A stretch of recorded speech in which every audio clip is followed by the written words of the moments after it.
नमस्कार दर्शक बंधु आज हूँ शनिवार दिन नवेम्बर मास 29 तारिख। आसतु जानिबा आज संपूर्ण खबर आउ देश दुनियार सबु बड़ खबर उपरे नजर पकाइबा। प्रतिदिन एमिति न्यूज वीडियो सर्वप्रथमे देखिबा पई आम चैनल टी सब्सक्राइब करि नियंतु। तबे आसतु आज गुरुत्वपूर्ण खबर गुड़िक उपरे नजर पकाइबा। आज प्रथम खबर होइछि 20 रु कम पिला थिले खोलिबो नहीं स्कूल। राज्य में 20 रु कम पिला थिबा विद्यालय गुड़िक आउ खोल विद्यालय और गणशिक्षा मंत्री नित्यानंद गंड गृह में सूचना देइछंती। जेउठी 20 रु अधिक पिला थिबे ताहाको विचार कराजियो बोली विधायक प्रसन्न आचार्य प्रश्न रे उत्तर रखिछंती विभागीय मंत्री। शीत अधिवेशन द्वितीय दिन में प्रश्नकाल स्वाभाविक रहिथिला। विद्यालय और गणशिक्षा विभाग को पचरा करा प्रश्नर मंत्री उत्तर रखिछंती। बीजेडी सदस्य प्रसन्न कुमार आचार्य कहिथिले जे जेउ विद्यालय रे 20 रु कम छात्र छात्री रहिबे सही विद्यालय गुड़िकु बंद करने निष्पत्ति निया जायतिला। एहा द्वारा जेउठारे जीवा आसीबार सुविधा नथिला अर्थात पिला माने नदी नाल पार होई दूर विद्यालय को पढ़िबा को गले फल पिला माने स्कूल जीवा बंद करदेले एवं ड्रॉप आउट संख्या बढ़ी गला। विधायक श्री आचार्य प्रश्न करथिले जे एही स्कूल गुड़िकु खोलिबाकु सरकार पुनः निर्वाचन करिवे कि एहा द्वारा छात्र संख्या बढ़िबो एवं ड्रॉप आउट संख्या कमिबो बोली से कहिथिले। विभागीय मंत्री नित्यानंद गंड उत्तर कहिथिले जे विगत सरकार ही 20 रु कम छात्र छात्री थिबा विद्यालय को बंद करबाकु निष्पत्ति नैथिले। परवर्ती खबर होइछे राज्य रे शीत लहरी जारी कमिबा आहुरी तापमात्रा। सारा राज्य में शीत लहरी वृद्धि पाइछि। सारा राज्य में तापमात्रा ह्रास पाइछि। गत 2 रु 3 दिन धरी तापमात्रा रे निरंतर ह्रास ठंडार प्रभाव को वृद्धि करिछि। अनेक स्थान रे सर्वनिम्न तापमात्रा 10 डिग्री सेल्सियस को तल को खसिछि। सरकारी तथ्य अनुसार गुरुवार ओडिशार 6टी स्थान रे 10 डिग्री सेल्सियस तले तापमात्रा रेकर्ड करा जायछि। जी उदयगिरी रे सर्वनिम्न तापमात्रा 7.4 डिग्री सेल्सियस रेकर्ड करा जायछि। एहा परे राउरकेला रे 7.7 डिग्री सेल्सियस, झारसुगुड़ा रे 8.1 डिग्री सेल्सियस, सेमिलीगुड़ा रे 8.6 डिग्री सेल्सियस, कोरेई रे 9.3 डिग्री सेल्सियस एवं दारिंगीबाड़ी रे 9.5 डिग्री सेल्सियस रेकर्ड करा जायछि। आगामी 2 दिन मध्य सर्वनिम्न तापमात्रा 2 रु 3 डिग्री सेल्सियस ह्रास पाइबार संभावना रही एवं परवर्ती 5 दिन मध्य धीरे धीरे 2 रु 3 डिग्री सेल्सियस वृद्धि पाइबार संभावना रही। पाणीपाग विभाग अधिकारी अनुसार आगामी किछि दिन पई शीत लहरी परिस्थिति जारी रही। परवर्ती खबर ईपीएफओ 3.0 25,000 हेबो वेतन सीमा।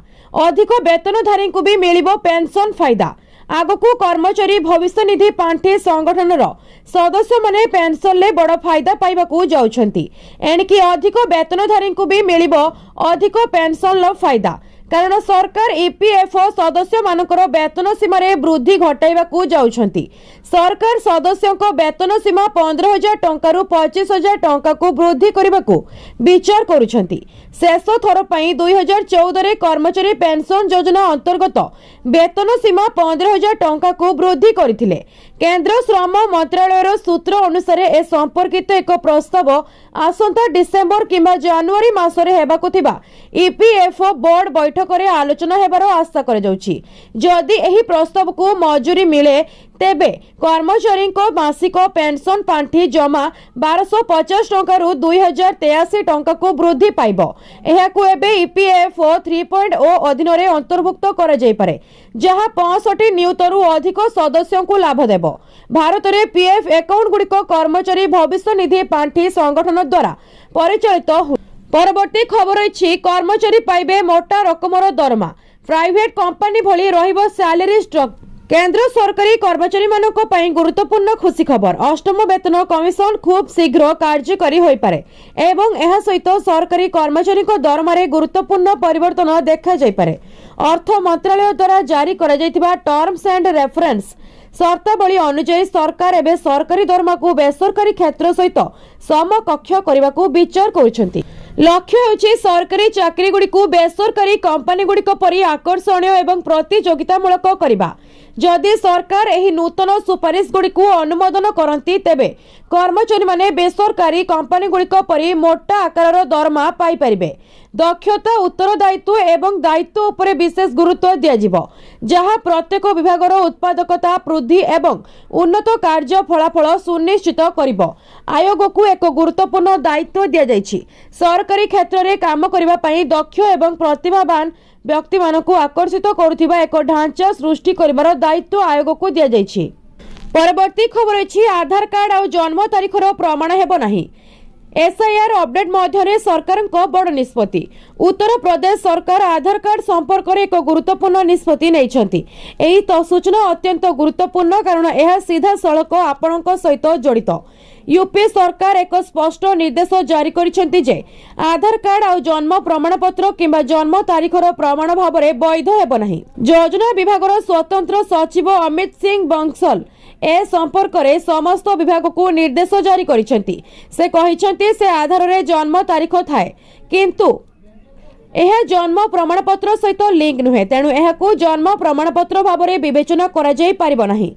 स्वतंत्र सचिव अमित सिंह तांको निर्देश रे कहिसेंती जे भारतीय स्वतंत्र परिचय प्राधिकरण आंचलिक कार्यालय लखनऊ चिठी संख्या 16013/4/2020 ROLKO 5416 अक्टोबर 31 तारीख में कहुଯାଇଛି जे आधार कार्ड जन्म तारीखर ग्रहणीय प्रमाण नुहे, तथापि अनेक राज्य सरकार विभाग जन्म तारीखर प्रमाण भाव में आधार कार्ड को ग्रहण कर आसुछंती।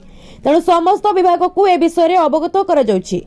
तेणु आपणकर अधीनस्थ विभाग गुडी को जन्म तारीखर प्रमाण भाव में आधार ग्रहण न करिबा पई प्रासंगिक निर्देश जारी करिबा। परवर्ती खबर अछि मात्र केइटा मिनिट रे बाहर करंतु जन्म एवं मृत्यु प्रमाण पत्र, से भी पुणी फोन ले बास डायल करंतु एही नंबर। जदि आपनको निज पई किंबा आपनको परिवार रो कोनोसी सदस्यंको पई जन्म अबा मृत्यु प्रमाण पत्र तयारी करबाकू पड़े तेबे आउ चिंता करिवार कोनोसी आवश्यकता नाही, कारण एबे आपण केवल गोटे फोन कॉल द्वारा जन्म एवं मृत्यु प्रमाण पत्र उभय तयारी करि परिबे। एथिपई आपनको यूपी सरकार को नगर विकास विभागर हेल्पलाइन नंबर को कॉल करने को पड़िबो एवं तापरे आपनको समस्त काम सहजरे होई जिवो। केवल एतिके नुहे, आपण एही हेल्पलाइन नंबर रे अनेक प्रकार समस्यार समाधान मध्य पाइ। परवर्ती खबर अछि अकाउंट रे टंकाटे नथिले भी उठाई परिबे 10,000 टंका। आपण केबे भाबिछंती कि आपनको बैंक अकाउंट रे टंकाटे नथिले मध्य आपण टंका उठाई परिबे? आज्ञा हां, एपरी संभव बोली जानी आपण आश्चर्य हेबे। एही सुविधा प्रधानमंत्री जन धन योजना अधीन रे खोला जाइथिबा बैंक अकाउंट सहित उपलब्ध। जन धन अकाउंट पई सर्वनिम्न बैलेंस आवश्यक नाही, तथापि ग्राहक माने सेमानकर जीरो बैलेंस अकाउंट रु 10,000 पर्यंत ओवरड्राफ्ट सुविधा पाई परिबे। ओवरड्राफ्ट कोन? ओवरड्राफ्ट अर्थ होछि जदियो आपणक अकाउंट रे टंका किंबा बैलेंस शून्य, तथापि आपण बैंक रु एक छोट परिमाणर टंका उठाई परिबे। एही बैंक रु एहाकु एक स्वल्पकालीन ऋण भाव में विवेचना करा जाई परिबो। आपण अकाउंट रे टंका जमा हेले आपणकु एही परिमाणर परिशोध करबाकू पड़िबो। परवर्ती खबर अछि आउ मात्र 4 दिन 30 नवेम्बर सुधा सारी दियंतु एही 4 काम, नचेत मिलिबनी पेंशन। नवेम्बर मास हेबाकू मात्र किछि दिन बाकी अछि। लक्ष लक्ष पेंशन भोगी सरकारी कर्मचारी, टैक्स पेयर्स एवं पंजाब नेशनल बैंक ग्राहकों पई एही कम समय मध्य किछि गुरुत्वपूर्ण कार्य समाप्त करबा पई अत्यंत जरूरी। एही कार्य गुड़िक मध्यरु कोनोसिटी समय मध्य समाप्त करबार विफलता सीधा सड़क पेंशन बंद, बैंक अकाउंट बंद, टिकस संबंधी समस्या वृद्धि किंबा जरीनामा मध्य होई पारे।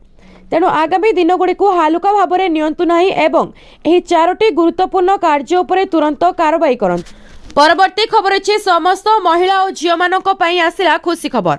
सुभद्रा को नहीं आसिला बड़ खबर। एही दिन आसीबो 21 वर्षर ऊर्ध्व युवती और महिला को मिलिबाकू जाउछि सुभद्रा 4टी किस्ती टंका 20,000।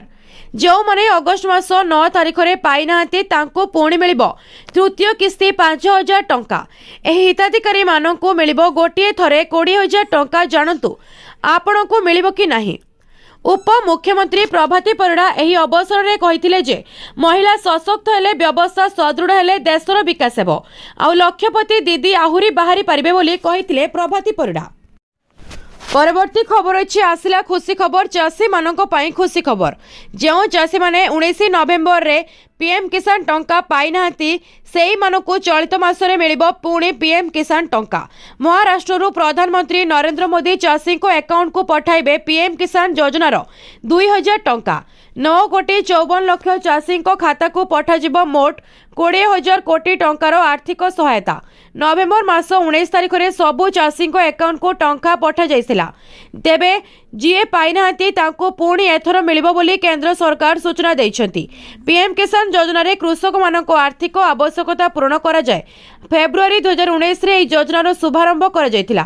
एही योजना अधीन रे डीबीटी जरिया चाषी बैंक अकाउंट को 3टी किस्त रे 6,000 टंका प्रदान करा जाय। परवर्ती खबर अछि पानी ठारू भी सस्ता हेबो पेट्रोल डीजेल 18 टंकारु कम रहइबो 1 लिटर मूल्य। भयंकर भविष्यवाणी। आपण माने प्रायतः केतेक समय रे खबर सुनिथिबे कि आगामी दिन में पेट्रोल एवं डीजेल मूल्य ह्रास हेबाकु जाउछि, किंतु आपण केबे सुनिछंती कि अशोधित तेलर मूल्य पानी ठारू भी सस्ता होई जिवो। हाँ आज्ञा, एक रिपोर्ट रे कुआ जाउछि जे निकट भविष्य में अंतर्जातीय बजार रे अशोधित तेलर मूल्य पीवा पानी बोतलर मूल्य ठारू भी तळकु खसी पारे। एहा अतिरंजित नुहे बरं विश्व ब्रोकरेज फार्म जेपी मॉर्गन द्वारा करा जायथिबा एक भविष्यवाणी। जेपी मॉर्गन अनुसार मार्च 27 सुधा ब्रांड अशोधित तैलर मूल्य ब्यारेल प्रति $30 रु खसी पारे।